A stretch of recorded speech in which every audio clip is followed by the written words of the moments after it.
Hey everyone, hey viewers, I'm Will from Wilosophy. This is vLog. So vLog's about early stage, medium stage startups, entrepreneurs, business, all in China. I'm going to record this, so I don't have to keep repeating myself. But I've been sick and tired of talking to people who have millions and millions, and it's all fake. It's balance sheet of investment and no one's equity. Nothing actually happens. There's no business. But real business is when you kind of do business with ladies like this, blood and sweat, as we said earlier on. So I'm with a lady called Fabiola Benetiz and Rochelle Mathurin. Nearly. Nearly there. Nearly there. We're in a pub. We're not in a library. It was really noisy earlier on. In a pub called Carpe Diem, so seize today. So seizing the moment, I'd like for you ladies to quickly introduce yourselves, and then we can talk about global friendship. Okay. Let's start. All right, so my name is Fabiola Benetiz. I'm Canadian, born and raised there. However, I was born from immigrant parents, and actually they were refugees from El Salvador. So I always grew up with this, growing up as a Canadian, but also as a Salvadorian Latina, and trying to find the balance and always find it, try to figure out, who am I? Yeah. Cool. And my name's Rochelle Mathurin, also Canadian. We're actually friends from high school, and that's actually why I'm here in China. But similar to Fabi's background, my parents were migrants, but there's migrants from St. Lucia. And there was always a bit of a clash growing up, wanting to do things that I wasn't allowed to because it just wasn't part of their culture. But as I said earlier, this kind of drive and work hard ethics from our parents both kind of has really instilled in us this idea of what we're doing here in China and just how we approach life moving forward for the migrants. I mean, we can talk about migrants later on. It's just it's got noisy again. It's just the bar started to open. But I met these ladies in a children's charity event making pizza. We're in one of the Happy Monks, who, if you've watched the Wilosophy vlog, Right. And then we went for a beer, and then we talked about beer and business, which we've done. But For a few hours. for a few hours. Time just went by. It did, and then beers just got drunk. Yeah. But the interesting thing was, I learned a little bit about global friendship, which you started a few years back. And at the time, I remember saying this, that global friendship sounds like this hippie thing. Right. But it wasn't. Yeah, he was really frank with us. He was just like, Yeah, I've got to be frank. yeah, sounds so hippie. What is this? It's the colour scheme. Well, look, you guys got these new But we logos, actually isn't it? enjoyed that harshness, and I think that's part of how we grew up. That's something that actually both Rochelle and I have in common. Our moms are very harsh, so they weren't the moms that were like, "Wow, great job!" It was always just kind of criticize the thing you And most had important done. thing about That you worked hard for. Yeah. is feedback, okay? And the feedback you receive is feedback, regardless. I mean, how people give feedback, it could be annoying, it could be constructive, it could be nice. Right. I give feedback just like a straight arrow. Right. I just thought it was really hippie.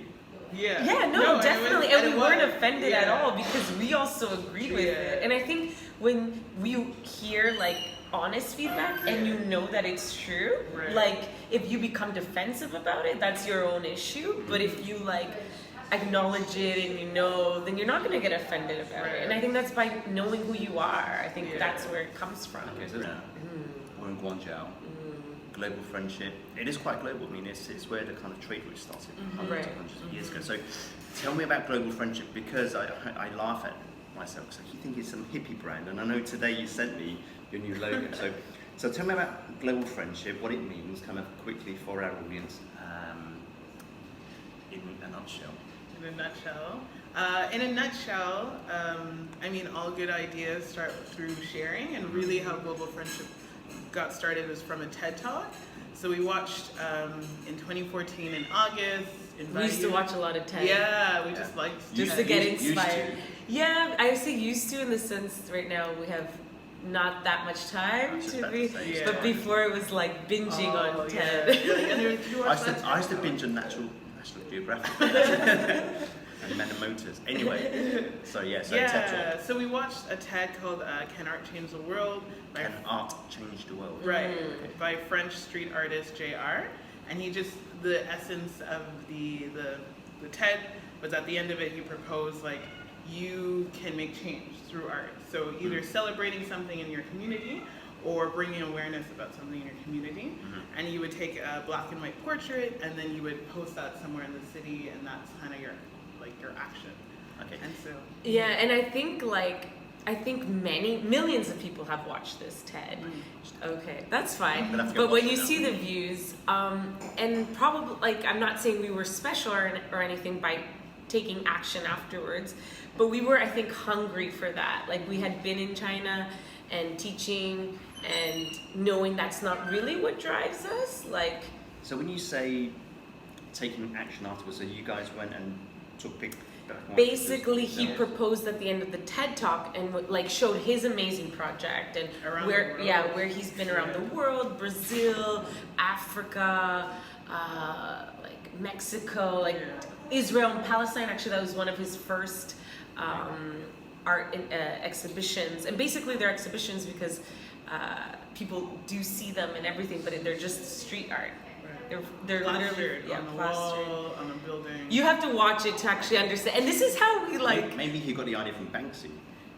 From where? Banksy. Oh, Banksy. Yeah, I mean, Banksy's definitely. I think he even mentions him in his TED Talk. But I mean, again, inspiration. You're inspired by somebody. So at the end of his TED, he won the TED Award of that year, and he proposed or asked people to celebrate something in your community or to bring awareness about something in your community by taking black and white portraits and then posting it somewhere in your city, on the wall, on the street, on a tree, literally very easy, very accessible. And he just really wanted to use art to motivate and move people. And I mean, to answer your question about hippiness, that's literally the life we were living back then. We were more so you were 23. Well, you were 24. China, but you weren't smoking cannabis when you finished. Well, no, none of that stuff. But basically, the group we were around, just everyone from around the world, and that they had just arrived to China as well, or we were around the same time we had arrived, and so this community of kind different of years. I've been here 3 years, 1 year, culture, and straight off the that was the difference, because in Canada it's a multicultural society, but most people, at least our generation, were born in Canada, so we didn't have many people, maybe at some point, but a few in your classroom, but you would see in your classroom different colors, different races, but you're still born in Canada. And here you're getting Nepalese, you're getting Argentinians, people from Ghana, and it's literally, and you sort of have to accept how they are. And we were loving that massive cauldron of global world. That's literally why the name came about, global friendship. So how did the TED Talk video, how's that a call to action to then get to global friendship? Did you kind of decide to take that call to action and start to take black and white? That's exactly what happened. By the next day, that night, Rochelle and I had just finished watching Your vision statement. And then we're oh my gosh, this is what we've been waiting for. I mean, I think again, it was just something that we were waiting for. It could have been something else. You could have popped up in our lives and be all right, we're on board with Wilosophy, but we were just wanting a cause or something to do. And so when that happened, I remember coming up with the name, and Rochelle came up with our description. And I remember something, it goes along the lines of despite our borders, we're all connected. So despite our race, despite our sexual orientation, despite our status economically and all that, that we're all connected as humans. And we were both, I mean, that's always been something we believe in from back home. And we just wanted to voice it out and show people look, we are connected. Look at all these people that we've become friends with, and it just. So all these friends that you had, they all took pictures of themselves and yes. came to you, and then you. No, we. So we would have events, we would screen the TED at different bars that were open and allowing, or cafes. and then have a talk about it. People who wanted and believed in it took their picture. Yeah, which is kind of funny when you think of like one of the first bars do you was. have pictures of these? Yeah, we have them all. Like we have from the beginning. And it's on the website. You're probably looking at them right now in the video. So. Yeah. One of the first bars. So one of the first bars, I should say, that supported this idea were Rebel. Oh, yeah. So just around here, and they're always like. They seen us James from and like Social Code that they were just new. Have you seen businesses where they were kind of socially accepting because they were just getting on the business ladder, and then suddenly they changed because there's a little bit. So there was one girl who even like made fun at one point. She's like, started from the bottom, now we're here, because like literally we started at Perry's. That was our first event. Perry's is a really good bar. no one's saying Perry's. August 2014, I think. Yeah. So August 2014. Did you? So you got an art. Like, so all these pictures you kind of collected together. Yeah, where we did you took display over them? 300 pictures, so in an amount of 2 years, and we displayed them. In 2 years. Yeah. Yeah. Okay. So this is a long-term project. It was long term, and it literally was grew from grassroots that, because it was like per event, and per these hippie events. Yeah. You Like know, a it was picnic in the park. it was like our own money, our own time. Like we never saw it as a structured business or anything. It was just like so it was just a fun thing to do. You just kind of got bars to agree to project this TED talk, and anyone that wanted to participate take a picture, and then. And our goal was to display it somewhere in Guangzhou. And then that, you probably didn't have an endpoint, but after 2 years, you probably said 300 pictures. Let's display it.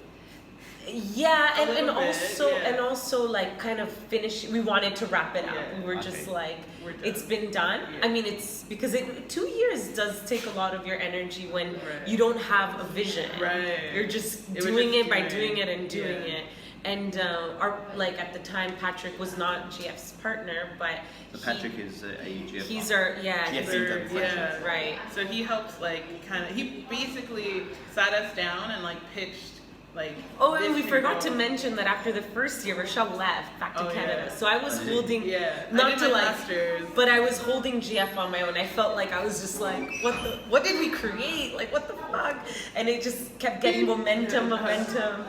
And then, eventually, Chinese person got interested. So when you say momentum and Chinese people got interested, what does that mean? Does that mean the events, those TED Talk events were gaining attention from to a Chinese community? It kind of expanded to then the screenings were done and people kind of, how WeChat is, you add people into groups.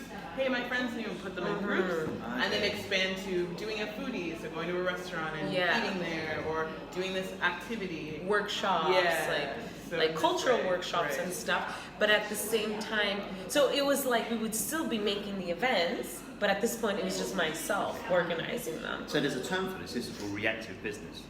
So you create a business where there's a need, so you react to that need. Yeah, it was sort of like that. But at the time, remember, we didn't see it as a business at all.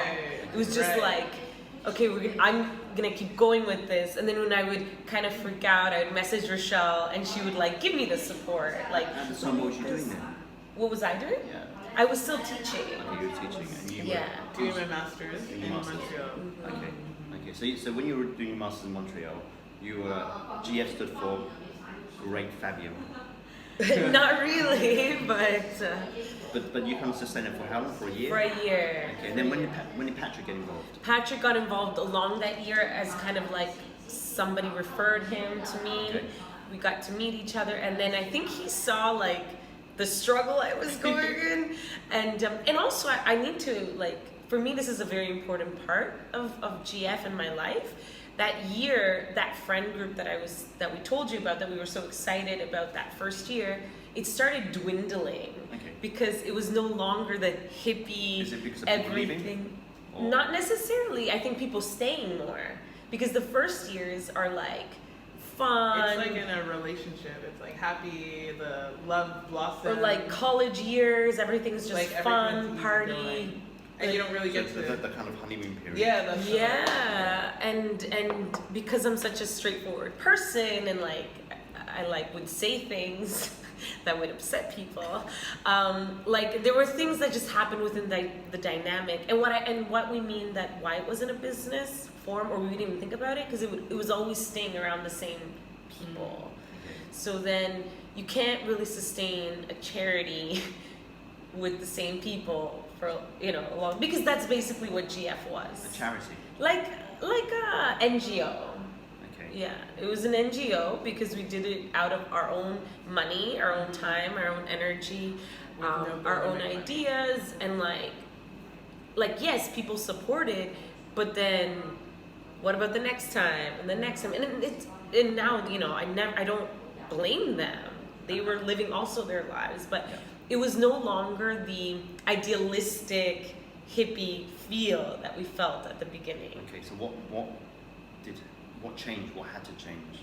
So you had this community that was dwindling. You had Rochelle back in Montreal doing the masters. Right. So which I was so happy for her. So Yeah. what had to change? What did change? And what happened to get to where you are today? I don't know if you want to. Well, you were still here. I don't know if it changed when I came back and then Patrick pitched to us. Right. I think it was more so because you had met him before. So Rochelle came back within the I guess a bit after 2 years. Mm-hmm. She came back 2 years after we started GF. Yeah. So she comes back So in was this 2016? 16, like August, September, and we're like, okay, it's been 2 years. I have plans of leaving because I'm married to a Polish guy. And we're like, here, we're gonna leave. It's time to go, because we literally saw this as a project, and then Rochelle was like, maybe she's gonna take over it or not. It wasn't really decided, and it was just like, it's up to her, But then Patrick helped us put the portraits up in Party Pier, and so these portraits that you hadn't actually been exhibited. No, we were actually putting them on T-shirts. Yes, we call them mobile art. Yeah, because you can't really post not like government posts. On we tried. So we made it was cultural reasons, like black and white pictures of people signify death. Right. There was reasons cultural kind of taboos as well. Right. We tried. We went to and we wanted to do it in the legal way. Yeah. So a black and white portrait is in China, it means someone who's just passed away. Right. So the art areas didn't want, at the time there was Red Tory, and we gave them a proposal and everything, and they talked about it and stuff, came back to us, and that was kind of the conclusion. But Patrick helped, he was just but I think he also felt hey, you guys need to let this go of it being an art project. You need to realize what else you've made with it, achieved with it. Because for us, again, we're not business people. I mean, we didn't actually say our backgrounds. Right. So it's I was doing my master's in social work and my degrees in social work, and I'm all about the community and the collective, and business is not on the mind or radar. Never. I studied criminology and social justice, so for me, causes, grassroots, those are always the things that I was passionate about. So again, never business oriented. So for us, we were always just seeing we're just creating this, and then we'd feel so bad to charge people for a lot of good businesses just start off with passion.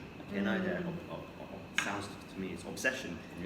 It was a little bit, Okay, people would be even my husband, why do you guys do this? And then they hire people that know how to look at numbers, and know how to look at IT, and know how to look at market. And I guess Patrick was the guy that came in with the business mind, he's the numbers guy, the tech guy. Totally. Change the structure, this can go somewhere. Okay. And it was just no. I was At first, Rochelle got offended. What do you mean no? I'm what? I'm a social worker. I don't know what this is. Tell him about the time I Yeah, so we he pitched to us, and we were both working together. At the school, a high school, and Patrick pitched to us one day, literally PPT, proper. This is us. This is where it can be, and I'm what the fuck? When you say pitched to you, so he pitched to you, the three of you taking something forward. Yes. Yes. Proper, connecting him with GF.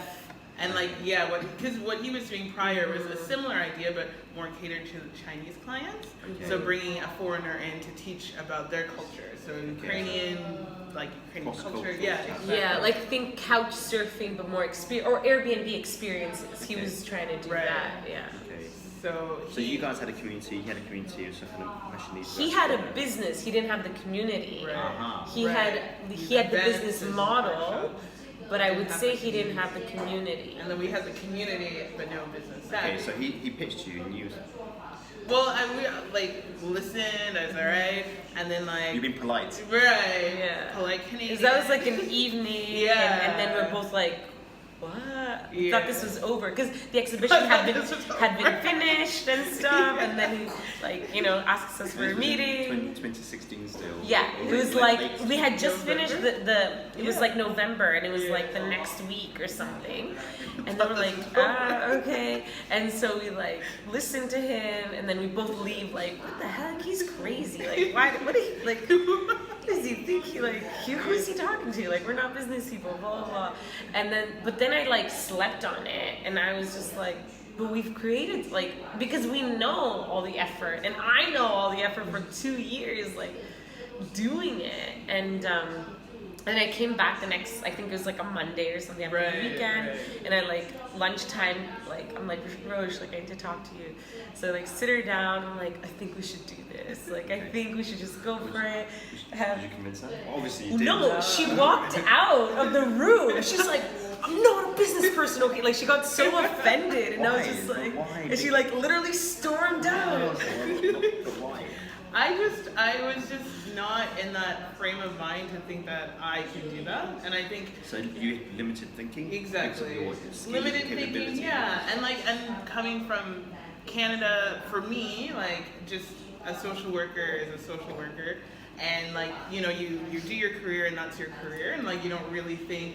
I mean, I shouldn't say everyone, but like that you are gonna like The majority. move out of your box or can create. Because to be a business owner or entrepreneur, like back home, it's like capital. And my parents are hardworking and you know helped and supported, but it's not like wealthy and rolling in dough. So it just not that that's what initially I was thinking, but I just like I never thought in my life that I could be an entrepreneur or Capital is even a blood, business. where currency is time. Yeah. You know that, right? So this is my attitude. So how did you turn it around, or how did you turn it around? I mean, with Roche and me, it doesn't take too long to convince each other. Was it alcohol induced? No, I don't think so. I think it was just like, I'm like, fine, I'll like, try it. like coming back to, I mean, to her senses, it was just like, I guess we can try it at least. Okay. And I mean, also like, we had no idea. Even Patrick had no idea really what we were putting ourselves into or getting ourselves into. So bringing it to today and being serious about GF. What is it today? Because it's you know, we started with us, this hippie brand. It was really Yeah, we talked a lot about the hippie we times. talked about where we got to, but what is it today in its current form? Because it's massive. You know, you walk into any bar with these ladies, or anywhere to be fair. They're, I mean, obviously they're very well recognisable with Rochelle's hair and Babs' hair as well. But they know you because of GF, because you have connected to a lot of establishments and connected the community, and that's quite some feat, really. Right. So what is GF? GF today, as it has evolved, would say it's the platform in terms of connecting the local community and the foreign community. And we have 4 pillars in how we do that, like our community development, so like giving back to the community, like green initiatives, educational workshops, so opportunities to self-develop, like entrepreneur development, professional development, our social events, we still have those because people like to have a good time, and then our services, which is like the newest thing that happened within like the past 2 years, and that's really just providing housing support or legal aid or businesses that recognize who we are and give our members discounts. So really like this component, I think the services along with everything has created this like sphere of like your help desk, like what you need is like here in China, not just for foreigners but for locals as well, so they can connect to like international people, you know, learn a little bit of, you know, break down stereotypes in both ways, cross-cultural, and for foreigners having that support when you're away from home and away from loved ones. Okay, so you said 4 pillars. So the first one is cross-cultural integration. Second is environmental sustainability. Like first one, the the first one's more like social, cultural exchange, social events. We call it the social pillar, educational pillar, community development, and then our services. And then services. Yeah. Okay. So if I was, I mean, and we talked about this because after Beer and Business, well, Beer and Business was conceived actually with these two ladies. So I was doing some quick business coaching with these guys. We also like beer. They're not business minded in that way. And I think when we first had that business conversation, it was like, what is your vision? Do you guys actually know what you're both doing? Are you aligned with Patrick, etc.? And then I ran a quick session with you and Patrick later on. Was how do you take global friendship to the next level in 2019 in terms of services, and even at another drinking event we talked about how can you tap into the corporate market. So if a corporate was looking for services, because they use vendors, okay, how would they connect to GF? If I'm on a plane just to board a plane in Gatwick, I'd like to be able to say, hey, I'm going to China, I'm going to the Canton region, hey, I heard great things about GF.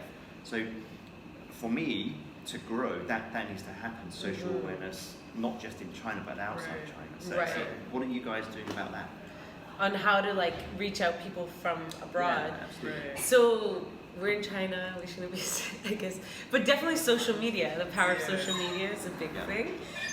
So we also realized, like, because again, maybe the hippiness inside of us, we weren't so aware of how we have to be part of these social media outlets. So now we're definitely aware of that. We're aware of our branding, of like, people see GF, see the colors of GF, like, we want them to recognize. So you sent me today your new logo, as soon as I saw that's GF. So Right. And we like sent it to a few others that were just like, yes, that's you guys, and so about that, because there is still a little like community hippiness into that, into the logo, but definitely much more defined and shows our involvement from that first initial. But our website, Instagram, the website, we finally are going to launch our website. More present outside of China, like for the longest time it's been WeChat and now it's Instagram. Yeah, now it's Instagram, now website, it's like LinkedIn training. Just understanding that these are tools that we need to utilize. Yeah. So if I look at the business, it sounds like the services is the kind of the business end of GF. Right. The kind of community pillar is more social, and I think they kind of drive each other. Definitely. And a lot of it is word of mouth. Yes. From the moment. But if you get corporates that, because we're in the Greater Bay Area, okay, and by 2022 there's going to be a massive influx of foreigners coming in for trade services, manufacturing, high-end communication, innovation, whatever. Right. I think this is a prime time for GF to say, hey, solidify. This is us. And you get people that come and say they know GF. Do you know what? Don't use these vendors. They're charging triple what GF charges. Right. For me, that's where I see the business end. Definitely. And I mean, just to share a story, since we're talking here real talk, one of the biggest, let's say, players that we have seen not maybe biggest, but definitely a potential was EF. Like we saw EF and we're like, huge, they're global, big presence here. Their office is like just above us, but like where's that connection for us to just like go and talk? They're teachers coming. Exactly, but I mean, in the sense of like where do, like, because we even had tried to talk to them, but I mean in China it does work in like, and maybe anywhere connected in a little bit. Yes. So and then it was amazing. We just had a great lunch, like I think it was Tuesday or Wednesday. I was going to talk about that, of how it was just connected by them coming to our event, which was like our sponsor who's sponsoring their event, and that's literally. And then the sponsor invited them to the GF Entrepreneur Roundtable with Joel.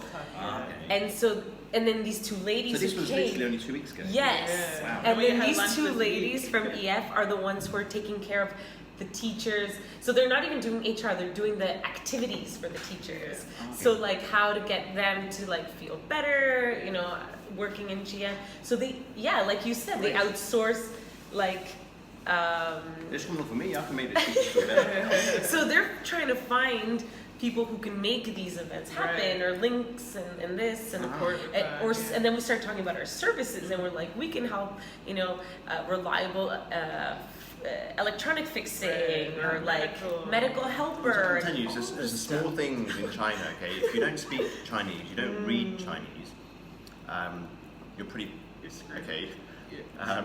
So services that you provide, like, my phone's broken, or I can't pay my gas bill, or I can't get someone to come and fix the air. Or my landlord's saying this stuff, and I don't know what she's, what they're. That time, I mean, it's not just China. Any country you live in, that's the stuff that matters the most. Okay, not where's the closest IKEA.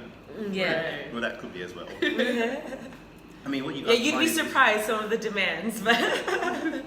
So what was the craziest demand you've had?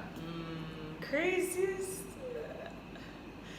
I think one, like, if we could help with some marriage, like Someone fake marriage? I think sort of like a fake marriage. It's like, how do I feel about this? Okay. And just like, I don't know, like, even just a request, like, where can I get the finest cheese in the city? And just like, I don't know, that's like important. Weird to that is important. On my British chat, right? British guys in Guangzhou, or British in Guangzhou, every November, hey, where can I get a turkey? Hey, where can I get Brussels sprouts? That type of stuff, okay? Yeah, seasonal, because some people just landed in September, they don't know whether. That's true. So that's hugely useful. So we had one, like, I mean, it wasn't crazy, but just like how specific it got and how we were able to help. Like, she was like, where do I get stamps? Like, I want to send a letter or something. Post office. No, but I don't know what she, like, I don't know what specific or something, but literally Patrick, like, had to, like, send her the stamp, like, went to go get it for her, send it off to her. See, that's the type of stuff that I like when Patrick doesn't know. Do you know what? He's going to go find out and do it himself. And do you know what? That's a new service. Someone's going to pay for that. And actually, like, there's customer service, a bigger one too, like legal. Like, there's been a teacher who's left her workplace and is back in her own country, but is still having a legal battle with the school. And I mean, usually people just leave and like exit and like whatever, but really with the support of GF and our legal partners has been able to at least fight a little bit for her rights. So, I mean, it sounds fantastic, and obviously, you're watching, so there's probably lots of stuff popping up on your screens about the services that Global Friendship provide.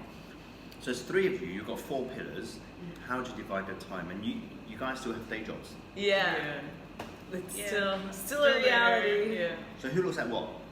Or you kind of get mucked in? No, so we kind of have like sort of titles, not titles, but like our roles. So I'm the marketing, branding person. You're the Instagram person. Instagram, image, like that kind of stuff. And then Rochelle's like Canva girl. Canva, we love you, Canva. Canva awesome. I use Canva all the time. Thank you, Canva. Except we still don't pay for the service. I do. I've got a Premier account. Anyway. Oh wow. Okay. And I do more like admin, like paperwork and documentation, like the back end, keeping things organized, because I like that and it helps.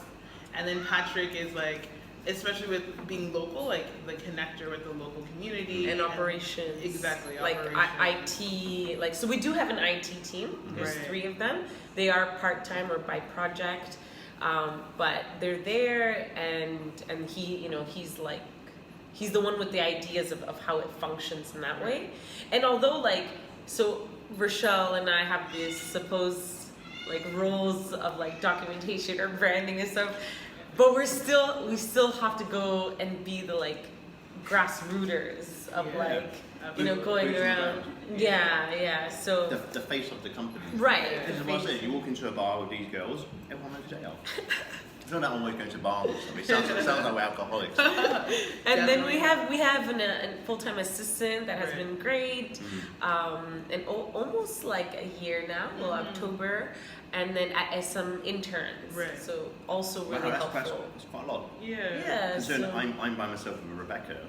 So just on that point of having someone local on the ground. So we talk about business in China. If we talk about language, just registering a WeChat official account, it's tough. So I've got Wilosophy as an official WeChat account, but I can't register because I'm not a local Chinese. Right. And having someone local in the team, I think is It's essential. it's essential. It's Right, essential. right. But it's Like, not, and we it's not always saying they can't function, but it's No, super but- critical. But then you can't function because then you need to ask a friend and like you Yeah. need someone. Like you do need like you can function and offset it to friends, but like you need someone to work with you and believe in your vision because that's actually like the thing with Patrick is like we complement each other Yes. based on our strengths, each of us, but also we believe in that like wanting to connect people. We believe in cross-cultural community, Yes. like connection. we all have the same Yeah. core values, Right. Nice, that's and they important. all like align, and they haven't changed Right. along the years. So Right. that's really important because even though Rochelle and I come from the same background and we're friends before, Right. with Patrick we do complement each other, even though from a different culture Right. and from a very different culture. Right. I mean, values are cross-cultural as well, right? So it's like Yes, the family and community as a Right. result. That's Yeah, cross-cultural. but I think before like doing GF, like before seeing GF as a business, I didn't think about GF's values Right. or what do we stand for. Because you're not all business these- people. Right. Right. So we always just knew like what are our interests or like what drives us or stuff. Right. But now understanding like how the important important- values yeah, are for and the work understanding that culture. like with Patrick we have the same Yeah. values. Like he wants to help Yeah. just as much as we want to help, Yeah. even though he didn't come from a social work background Yeah. or social community background, but he wants to help as much and he cares as much. Right. And It's been really nice to have him. Really. So I remember when I first did in business, I kind of chucked some stuff out and quickly got your pens and papers out and started jotting some stuff down. And then when I spoke to you last, a few months back, you also have a business coach that you consult or she comes right, into. which and- has helped us a lot. which Yeah. helps, right? Because Right. I think when the table's messy, Right. a business coach comes in and says, "Hey, look at this from a different perspective," and Right. kind of ushers you into a direction. Right. Definitely. That's quite helpful. I'm gonna ask you a business question. Susanna. Thank Susanna. you, Susanna. So in terms of doing business in China, I know I'm going to ask you, so we live in the Greater Bay Area. Do you reckon that's going to be a positive thing for global friendship, and if it is, what challenges do you think you're facing in the next couple of years to make global friendship? I mean, what is your performance indicator? I would be number one on Dajong, or I want to be known on TripAdvisor, or what is it? So I sprung that on you. So you're asking. What is your business mind saying to you? Okay, there's a massive opportunity in this Yeah. region. Right. What are you guys going to do and take it by the scruff from there? What are you going to do? But at the same time, what is it that's going to hamper you, or what hurdles you have to go through? So definitely we've been like, our vision is to literally make GF global. Right. So because we are global citizens, we definitely see it that like no matter wherever, like if I go, because long term I have plans to be in Europe, right? But I want to have a GF in Europe. And Okay. even members who've left Right. Guangzhou ask us like, is there a GF in Spain? Is there a GF here or another part in China? Okay. And we're like, not yet. So we do say not yet because we do believe Right. that it will be there as well. Of course, modified to that region or to that city and to that demand. So that's the long-term vision. Right. Right, and the hurdles of it is that it sounds grand and everything, Right. but it is because still we're an entrepreneurship. Resources. Is the like re- hands. yeah. Like really, like it's the three of us. Because a lot of what you do is, like you said, is you have to go and meet. Right. Yeah, other like and now people. we're like we've been going to Shenzhen for Right. a year. Yes. We've been able to meet people, to meet some Right. key players, but it's literally Right. on our time off, or Right. sometimes we even take time off from Yeah. our day jobs, Yeah. You see, and like you need to find people like yourselves in those cities yeah. who want to be able to be super connected to or know Right. Yes. who want to do a side hustle as you guys did with Right. a day job, but you're side hustling because that's what you're passionate about. Right. You slowly move from here to here. Definitely.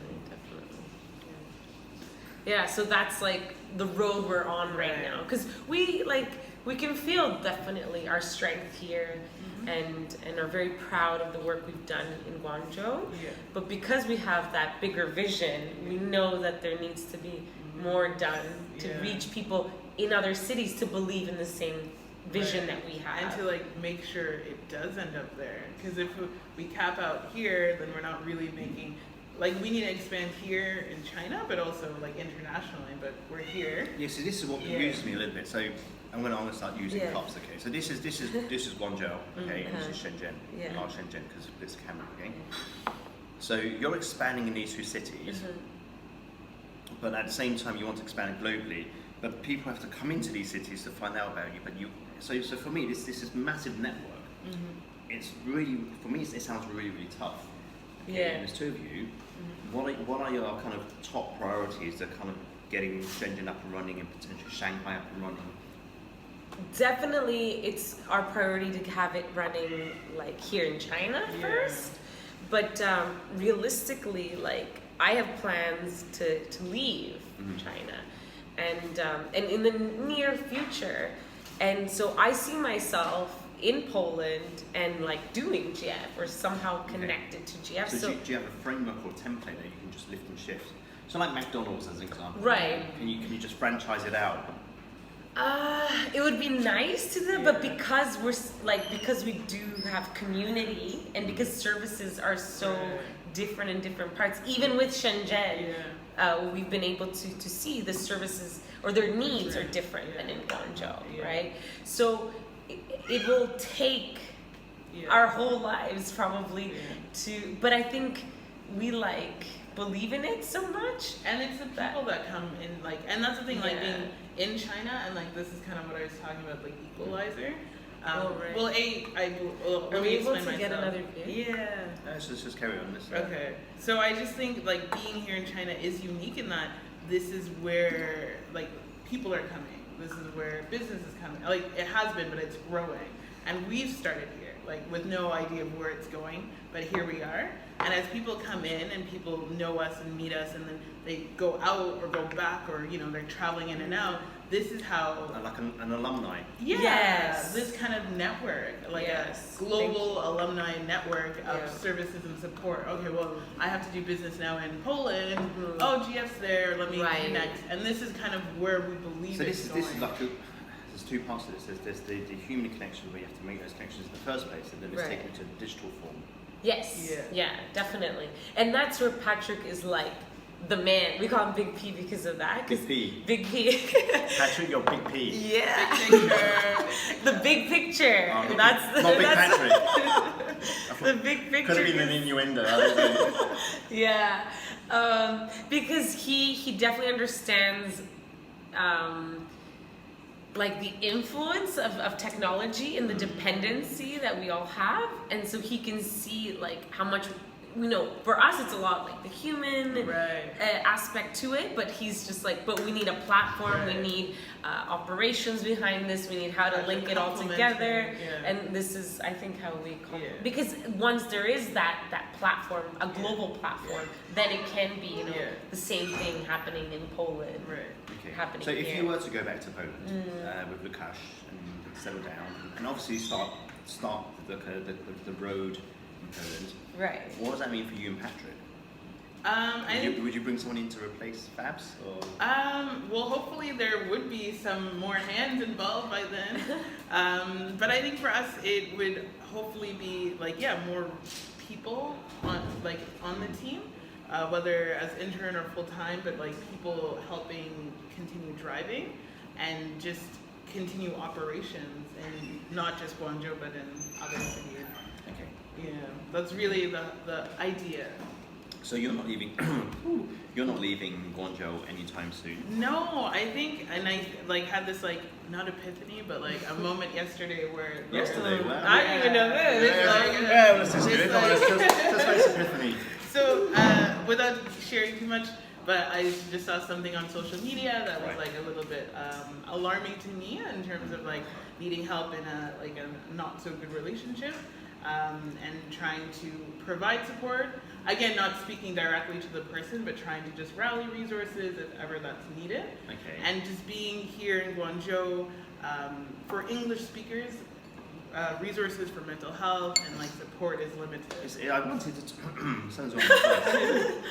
I wanted to touch upon mental health because it's a taboo subject here in China.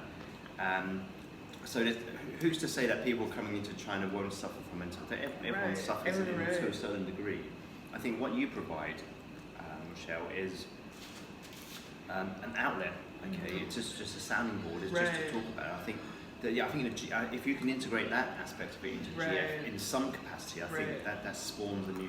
Right, and so that's kind of what I mean, we've been talking about that, like connecting and like bringing resources together, but like actually like taking the lead and mental health support work, just what services are there, and at least maybe it won't be large at the beginning, but people are aware of resources, because this is not the first isolated case. Like someone else has asked, and Fabi as well, and and it's not just relationship, it's just support. Like I'm here alone, I don't have friends or family, and so just having some like professionals to provide we should take this offline. I think I'm quite interested in stuff like that as well.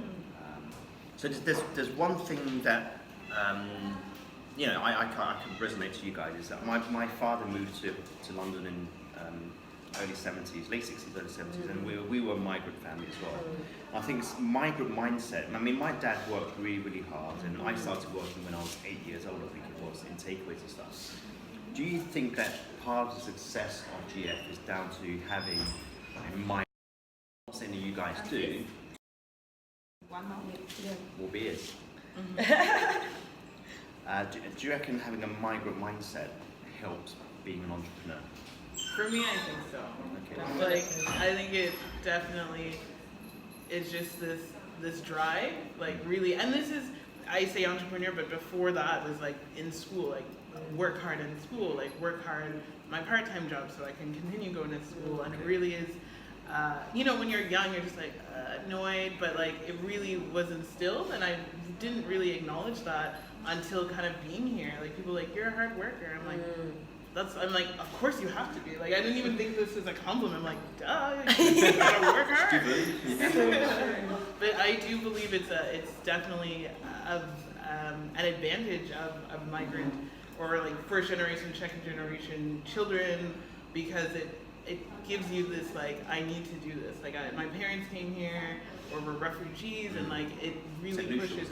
Yeah, migrant, but Fabi is El Salvador, refugees to Canada, and it just really motivates me to see what they've done and their sacrifices. I will be forever grateful. Okay. And in the 2 years that she was in Montreal, and you were a lone ranger, so to speak. Well, 1 year, I definitely also agree, and I think also because our parents are basically like, I guess what they call it, like blue collar workers, so very much labor workers, so always seeing them, and even now, like, waking up early and then like doing their things and to like raise the family, and basically for us, it was always like, so you guys can have a better future, so you guys don't have to do this, and then when we got our education and everything in Canada, in a way we could have stayed. We were in good jobs. Yeah, actually. like that's the thing. Yeah, it wasn't like we were like bumming around, or like even at Fabs was working with the Children's Aid Society. So this is a government like position. People want this. I was working like straight out a non-profit in the community. But in her field, and like right off the bat, it's hard to like, get those jobs right away, especially after you graduate. Yeah. So we were in good positions, and like on your way, making those networks. But so imagine our parents when they're like, we're leaving, we're going to China and being ESL teachers. Oh yeah, like my parents were so disappointed. They were just like, how can you do this? Not until they came to China, which was 2 years ago. Before then, it was still like, what are you doing there? Like, oh, you're just bumming around or just having fun. That's what they were always saying. So yeah, not until they came and they actually saw with their own eyes. And also maybe the perception they had about China, was, and then when they saw it and they were just like, oh wow, you guys are in the land of opportunities of where, when they came to Canada, that was, the areas of like America, Canada were the lands of opportunity. Final point, we're being kicked out. Right. Or we're being kicked out. Just ask Anyway, in terms of your when you tell your children about this, because you're not migrant, right? Are you going to will they have the same attitude, do you think? I think it would be a little bit different, because like growing up for me, it's like yeah, I got I got the Canadian side and then the St. Lucian side. I think it will also be like you can do what you want to do, which is not that my parents didn't instill that to me, but for them, they're like, hey, this is your lane. And for me, if I have kids, I'd be like believe in yourself and work hard. Like, and not that they didn't say believe in yourself, but believe in what you want and like work for it. It's the same, but slightly different ethics. And so they don't have to visually see it, but you just behave in slow. Cool. So, in terms of just kind of wrapping stuff up now, build friendship. For me, we start with it being hippie stuff. It's not. It's got quite serious. It's I think we spend a lot of time on the hippie part. You know, you're still true to your values. You're still a massive community sense. I think then it started to become a business because you still have to pay the bills and stuff. Right. And you know, you're doing lots of stuff for free. It was out of your own pocket. So for me, business is not about profit and loss. It's about cash flow. Do you make your cash flow month to month? Okay, and you do because this is a job and you've hired interns and you've got a tech team, etc. I'm really looking forward to what happens with you guys. I know that we speak quite often about where you guys are going. But what if you've got 3 things that you want to tell the audience about in terms of where you're going with it, what things to look out for? What would they be in 2019, 2020, or just your kind of final thoughts, kind of just rally out? Our like final words. Yeah, 3 things each. 3 things each. That you'd Okay, like cool. us to understand about GF or yourselves. 3 things. Okay, the first thing, and I do want to tie this in because of this large misconception or just like twisting of what China is like, or like China as a nation, and I would never have.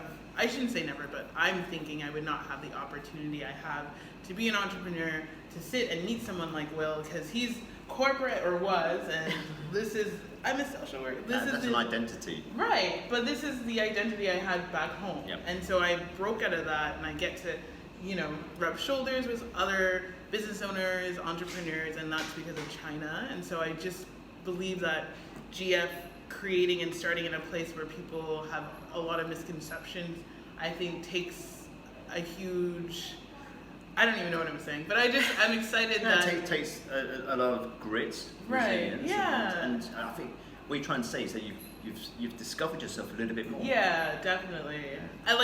Personally, like growth and development and creating this company and like seeing it blossom. I know you've created a company. Yeah. Wow. It's not a business person, but I am. You've created a company. Yeah. And it's just it would not have happened if I didn't come and invest and have my best friend to bring me, encourage me to come to China. So I think in terms of GF, we will still have a presence here, and we still continue to support the community and providing services for anyone that wants to take that chance to move and come here, but also for people who are here and want to, grow in their own and make these networks, like the Alum Global Network. Alumni. Yeah. Everything she said, plus.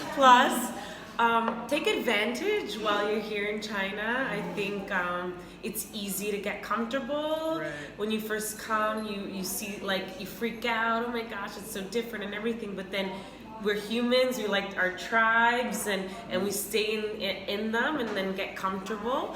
But there's so much to learn here, and whether it is with GF or not, get out there, do something different every day, meet new people, learn new things. I think when you do get involved with GF, you will see the diversity that we offer. So for some, GF is a good platform for learning about entrepreneurship. For others, it's a good place to give back to the community. For others, it's just a good place to have fun. Others have got married on. Others have gotten married or whatnot. And and also I don't know, try to find yourself, try to have a meaning, try to live a more meaningful life, still, have fun, drink, this is the thing, with Rochelle and I, we're definitely social people, party people, but we've been growing with GF, and I think that's also, you can see how GF has grown. because I believe in change. We all change and evolve as people. So does a company, or so does an organization. Right. And if you see it static, then that's not a good thing, I think. Right. So those are my last words. Just, you know, take advantage of it all, and GF will continue taking advantage of it all. So, you know, my key takeaway is when we started off calling it, I called it a hippie brand, but it isn't. And your last point is change is constant. Yeah. Okay?